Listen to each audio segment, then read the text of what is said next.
From advertising to software as a service to data. Across all of our programs and clients, we've seen a 55 to 65% open rate. Getting brands authentically integrated into content performs better than TV advertising. Typical lifespan of an article is about 24 to 36 hours. If we're reaching out to the right person with the right message and a clear call to action, then it's just a matter of timing. Welcome to the MarTech Podcast, a Ben J. Schaap LLC production. In this podcast, you'll hear the stories of world-class marketers that use technology to drive business results and achieve career success. We'll unearth the real-world experiences of some of the brightest minds in the marketing and technology space so you can learn the tools, tips, and tricks they've learned along the way. Now here's the host of the MarTech Podcast, Benjamin Shapiro. Welcome to Career Day on the MarTech Podcast. Today we're going to learn about the skills accumulated and lessons learned from a great marketer throughout the various stops on his career. Joining us for Career Day is an expert in an often overlooked part of driving growth, marketing operations. Jeff Shearer is an independent marketing consultant based in Seattle, Washington. And prior to branching out on his own, Jeff held in-house marketing roles at a variety of tech-driven companies, including Nintex and the Expedia Group. Here's our interview with marketing operations expert Jeff Shearer. Jeff, welcome to the MarTech Podcast. Thanks, Ben. Happy to be here. It's great to have you here, and I'm looking forward to hearing a little bit about the career path for a marketing operations expert. Let's just start off by talking a little bit about what do you consider to be marketing operations? That's the question of the decade, I suppose. Marketing operations is one of those terms that says a lot and also so little. When I think about marketing operations, I think a lot about automation, about technology, about process. The spirit of marketing operations, I think, is to be kind of the brains behind the marketing organization, to make sure that the team is making the right decisions and is doing them in the most efficient and proper ways. So that means really using technology in very strategic ways, building process around areas to help marketers that maybe are less technical or more creative work in a sophisticated marketing organization to drive growth, and being able to measure what's happening along the way and be able to give some insights to help forecast where the team is going and how they need to change direction to meet goals. So as marketing has grown with the advent of the internet and digital marketing, I don't know if it's taken over, but we're heading that direction. The plumbing that's required to get data from all of your ad platforms into a consolidated system and then to be consumable by a marketer, that's kind of how I think of marketing operations. It's that flow of data and understanding of not only what channels you're using, how they're performing, and then what actions you should take next. Talk to me a little bit about how did you get into marketing and where did you start focusing on the marketing operations side? Sure. So I went to school. I went to Western Washington University up in Bellingham, Washington for marketing. My canned phrase I use for this is that I was better at math than most of the business students, but I wasn't good enough at math for engineering. So I ended up in business. And I found it as a great home, actually. I liked the mix of creative and technical that business and particularly marketing provided. And I pretty quickly got interested in the digital aspects. And I was graduating right into a recession, but managed to get a job working in a rather unusual bit of work. I was working in social media, which was very cool and very interesting, and SEO and SEM. And we were doing it at a company called Sesame Communications, managing the social media presences of dentists and orthodontists across the United States. And I had hundreds of clients and great experience working in more of an agency setting, working for small business clients with some interesting space because the clients were obviously not necessarily the most tech savvy folks, but it was a very interesting way to kind of understand that client vendor relationship and start to learn some fundamentals of some of the more digital aspects of marketing. As they say now, all marketers are digital marketers. You might have marketers that are focused on non-digital aspects, but they're all still doing some elements that are digital. So I think that was a great first role for me. I eventually moved over to the corporate marketing side of that company. And that was kind of my first taste of more of a marketing operations and kind of a jack of all trades marketing manager sort of role, where instead of marketing on behalf of the clients, I was marketing to help the organization find more clients.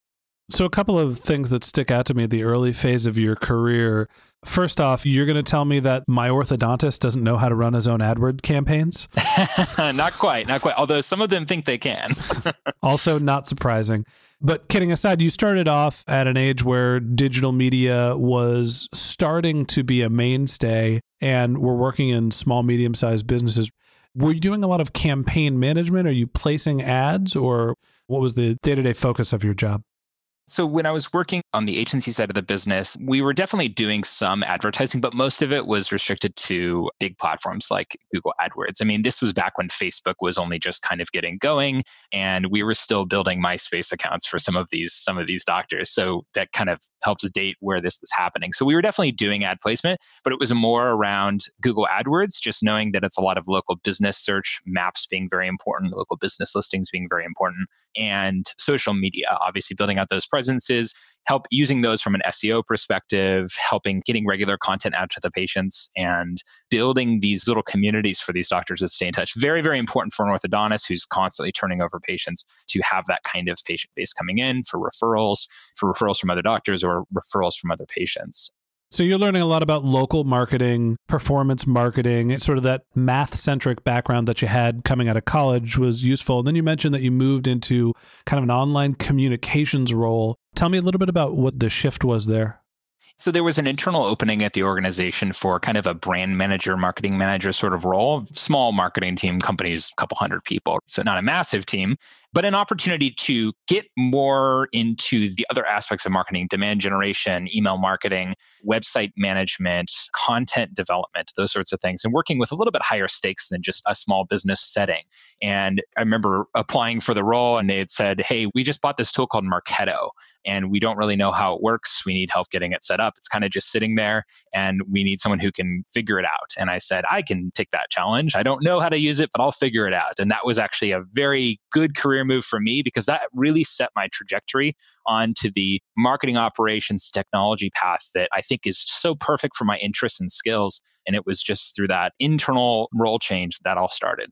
It's funny that your role as essentially a brand manager morphed into you're going to do marketing automation and email marketing. It's kind of like the perfect role found you, even though that wasn't the job that you accepted. Yeah. People will ask me all the time, how do you get into marketing operations? And I'll say, well, I kind of fell into it. Really, it was, you know how it is with a small marketing organization. You kind of have to figure out what needs to get done and figure it out. I was doing a little bit of event management. I was doing some budget management. I was keeping the designer on track. But then the thing that I found myself really getting interested in was the marketing automation path, because it was just like, this is perfect for me. This is like playing with Legos all day, but doing it where you get paid. I think that's a great way to talk about marketing operations. And honestly, the way that I think of modern marketing is you're hopefully bolting together, but sometimes screwing and duct taping different platforms together and try to get the data and the platforms to talk to each other. But that's neither here nor there. Tell me a little bit more about, you were at this communications company, you're focused on small businesses, you start getting into Marketo, and you mentioned that's the beginning of your career path. Where did you head from there? So I had gotten into Marketo relatively early, and Marketo is one of those companies where people hold them up a lot as an example of a marketing organization that does good marketing. And I think that's fairly deserved, but I think they're specifically very good at the customer marketing side of things. And one of the things I was struck with early on was how invested they were in building a community and really having their customers talking to each other and helping kind of champion the brand and become real power users in much the same way that Salesforce does with their MVP program. So very early on, I got involved in the local user group, and I eventually became the leader of the user group in Seattle. And then I joined their Marketo Champion program, which are really kind of their top users worldwide who are power users of the tool, really experts and folks who want to help others. I find that that's a big part of what I like doing, is helping pass knowledge on to others. So when I'd find an interesting way to approach something in Marketo or with a tool related to Marketo, I would write a big write-up about it on their community and share it with others. And it kind of helped build my network and reputation as someone who really knew this tool well and could find novel ways to use it in an organization to drive the results that were promised when they bought the tool 2 years ago. So that's part of what got me onto this track while I was in my role at Sesame Communications. And it's what helped me get my role at Expedia. It was my reputation that I had built as kind of a thought leader in this space. So you went out and essentially engaged the community of Marketo users, built a reputation as a Marketo expert, landed at the Expedia Group because you had a visible personal brand as a Marketo expert. Talk to me about the role at Expedia. Were you obviously working with Marketo, but what was your area of focus? The role was with Expedia, specifically their corporate travel division, Agencia. So it's still a B2B function within it. And I'll say all of my roles, with the exception of my first role, working on kind of more an agency setting, have all been B2B roles. And I found that that's really been an area of interest. And there's so much interesting happening in B2B that I don't necessarily need to go to the B2C side. But moved over to Agencia, their corporate travel division, and took a role running effectively demand generation for North America. So we're a small team with a director of marketing and a customer marketing. So I was the one focused on new business, and I had a counterpart who was focused on customer marketing. We were using Marketo. We had an advertising budget. And my role was really to sit with the sales team in that region, both the folks managing small accounts to the folks managing the big millions of dollars accounts, to help them find new customers, drive engagement with those accounts. Obviously, when you're selling corporate travel, those are big, long contract life cycles. For big companies, it could be a 3-year contract, right? So you can imagine how long that sales cycle is. Having marketing, staying in touch with those contacts and staying relevant when 3 years pass and your contacts have completely changed is very important. So I really learned a lot about the alignment that's needed between sales and marketing to really get things done. And the idea of really becoming good friends with, especially your inside sales leaders, as a marketer, to understand and really empathize with what they're trying to do and where their needs are, and find ways to support them, but also make sure that you're not just acting on the whim of every salesperson who comes to you with an idea, finding that balance. And a lot of it just comes with sitting by those teams and working with them to really understand what's going on and have them, again, understand your perspective of things as well. I think that was a big lesson. Probably the biggest lesson that I learned at Expedia was that sales and marketing alignment, finding that balance. What's interesting to me is that your previous role at Sesame Communications, when you become a Marketo expert and you're investing in the community, I think of Marketo as a retention and engagement tool, right? Where you have already acquired a lead or a customer and you're using Marketo to stay engaged with them. But your next role was really about customer acquisition. Tell me a little bit about some of the channels that you were using to acquire the customers to get into the Marketo communication funnels that you're building. So as a B2B organization, we're using the typical channels that you might imagine. Online advertising, obviously organic search coming in, very important as well. We would be doing partnerships with media groups to get placements on their sites or do newsletter sponsorships to acquire leads that way.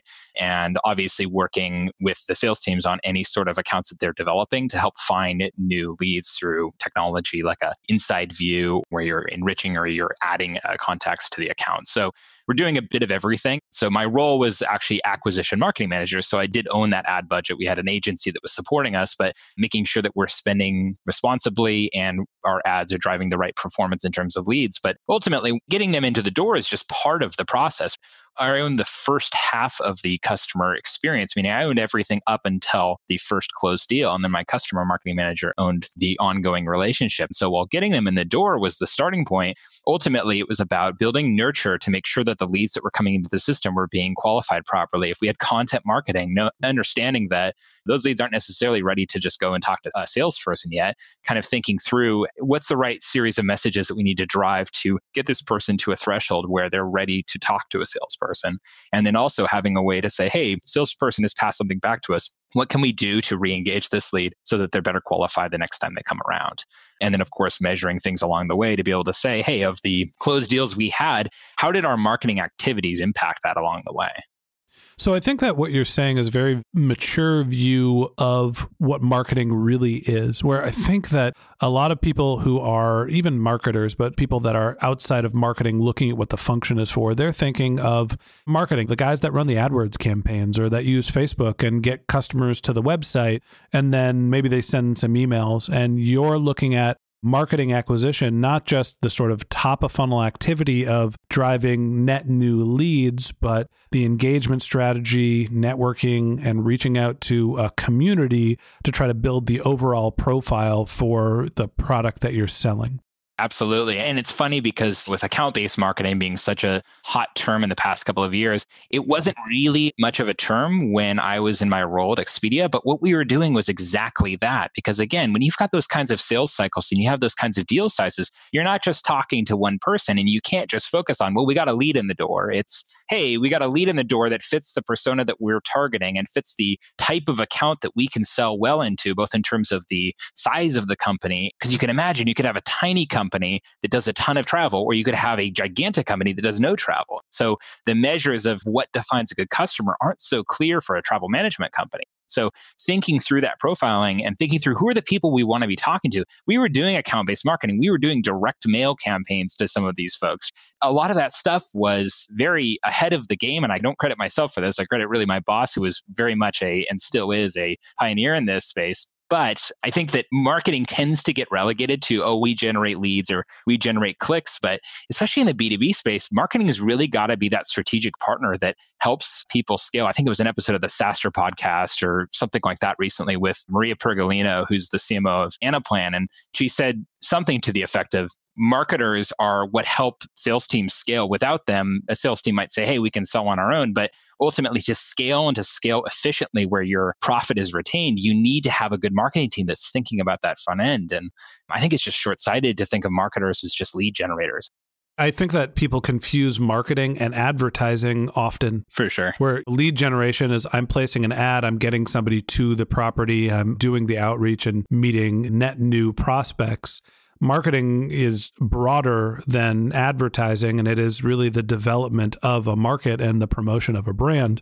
And it sounds like your Expedia Group experience was sort of transformational in your career in the sense that you had this boss that was just sort of doing account-based marketing before account-based marketing was a sort of common buzzword. She was the ABM hipster. She was doing it before it was cool.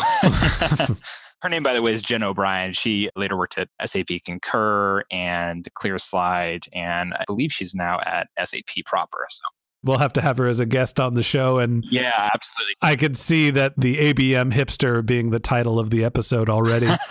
So after your experience working for the ABM hipster, where did you head next?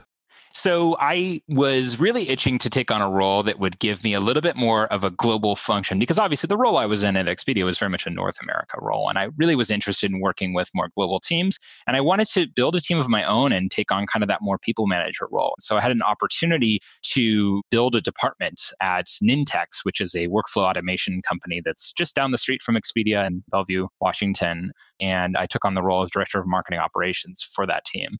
That role was less on the owning demand gen and campaigns and advertising and all of that, and more around how can we build the right process and technology and analytics to run an efficient marketing organization.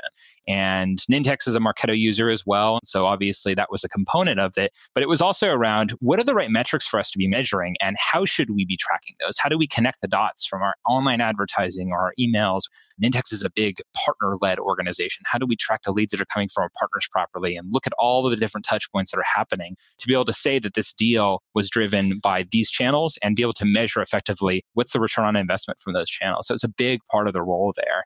And collaborating with a rather large team of field marketers and more campaign-focused people to make sure that they're able to work with this technical, sophisticated marketing technology stack, but not feel like they're bottlenecked by marketing operations. Marketing operations is always going to be a smaller team. And so you have to think about how do you build an efficient and easy-to-use tool while still retaining controls where they need to be kept for where data is really at risk. You don't want just anyone messing with data, but you also want to cede some control to your day-to-day users to make sure they are able to get things done without driving you crazy with requests all day. So those were some of the lessons I learned at Nintex for sure.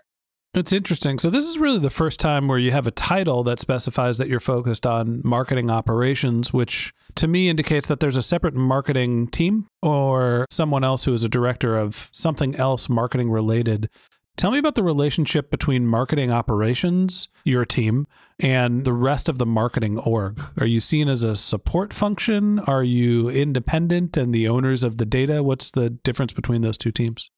I think that's interesting I was hired to roll under the chief marketing officer. So ultimately, that was the majority of marketing. We had some field marketing and product marketing in different orgs, but our brand marketing, our digital marketing teams, those were all under the same leader. So I kind of had colleagues on digital marketing, on brand marketing, PR, that sort of thing that I would collaborate with. So it was very much one of internal customers with requests and needs to improve the process or to just get campaigns through the door.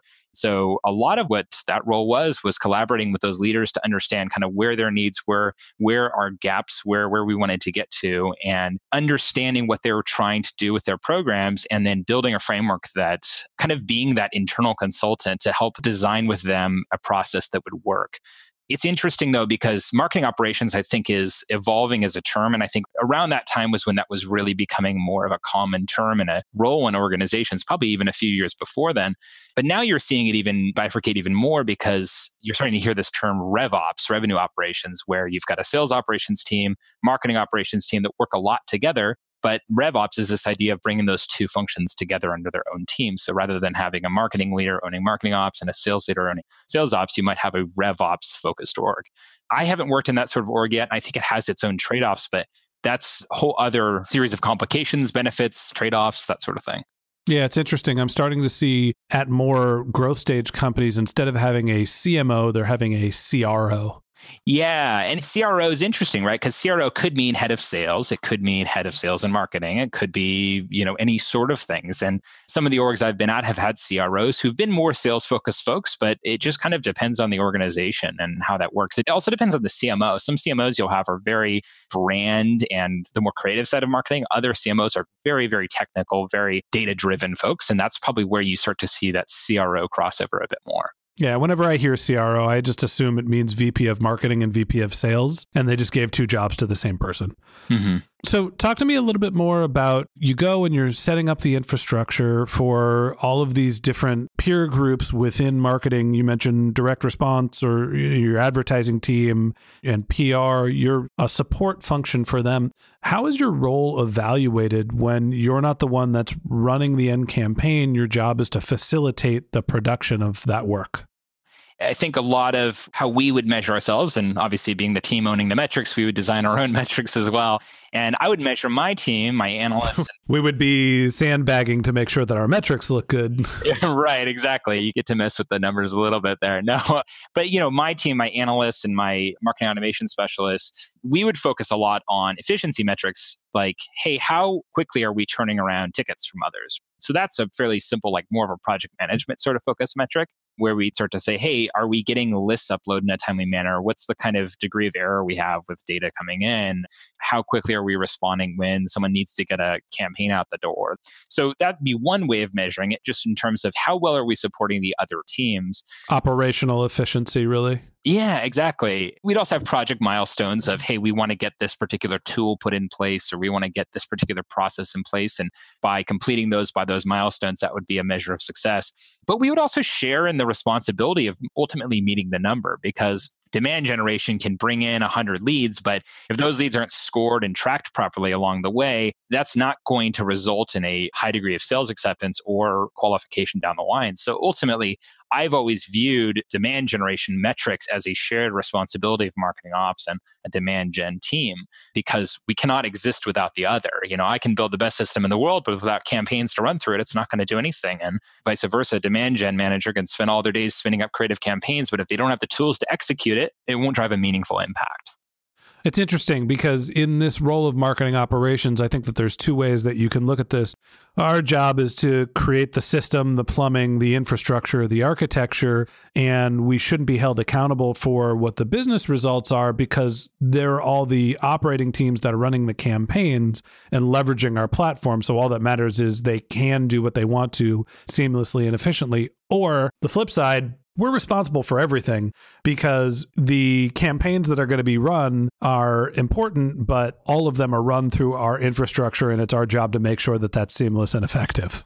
See, I think you're hitting on a good point, which I think is the other half of marketing operations, where building a process is great, but we're also, I mentioned marketing ops should be the brains behind the operation. And I mean that in terms of helping advise what's working and what's not and guide what needs to be done to meet the number. And we're so close to the number that analyzing it and saying, hey, this is working or this is not working, and then partnering with the demand gen or the partner marketing teams to course correct is a big part of it. And if we don't communicate that, they're not necessarily going to make that change themselves. So I think it's easy for a marketing operations role to look at their role as purely owning technology and process, but really they're supposed to be a big part of the advice on what to do next.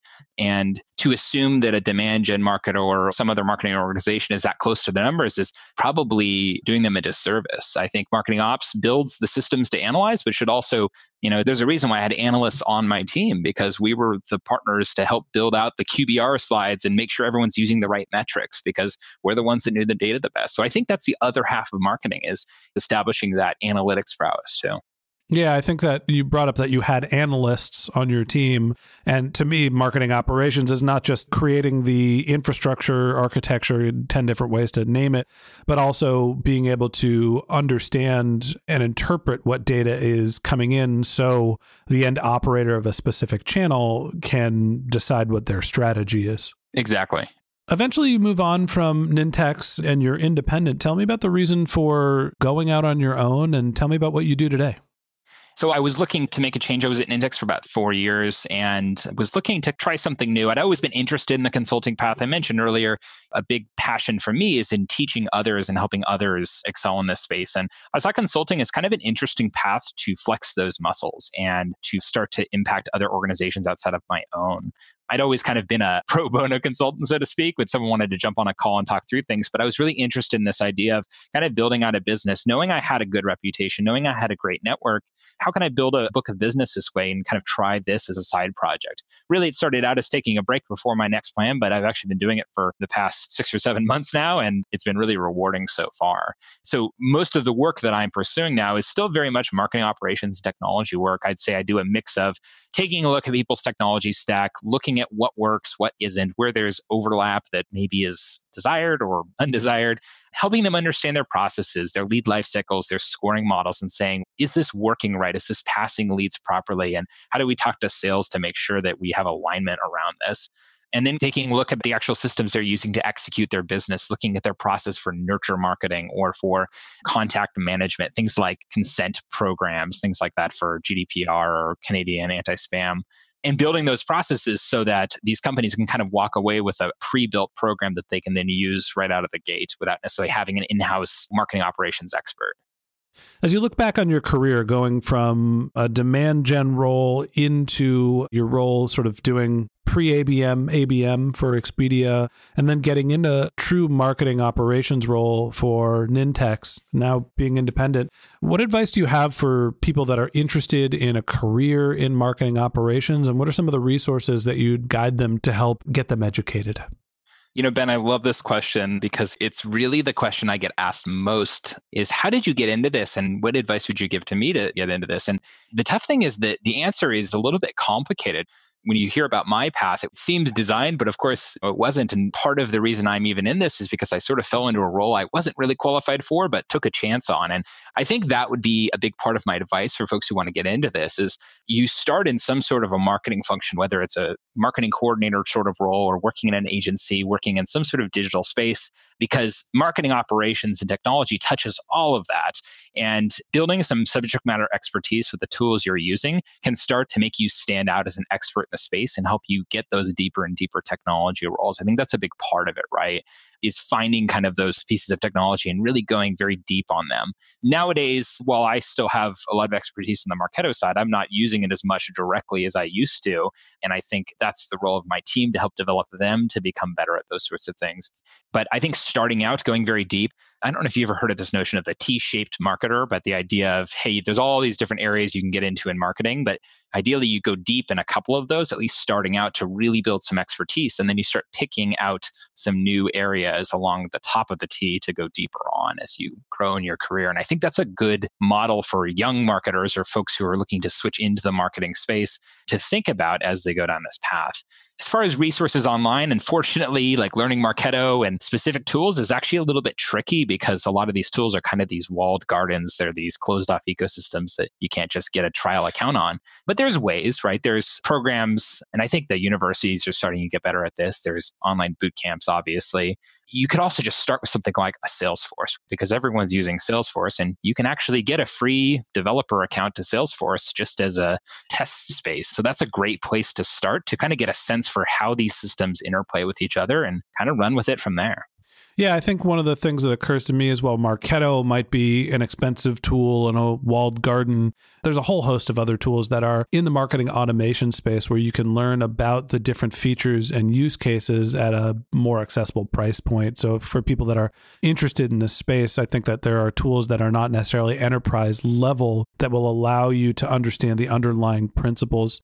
One of the things that occurs to me about your career, Jeff, is that you have actively gone and engaged community and sought to help educate people, and that's done nothing but help boost your career. And so I think that, like with everything else, what you put in is what you get out. And I think that your efforts to invest in your career have paid out, and that's a great example of being generous with your time and your effort and how it pays off in the end.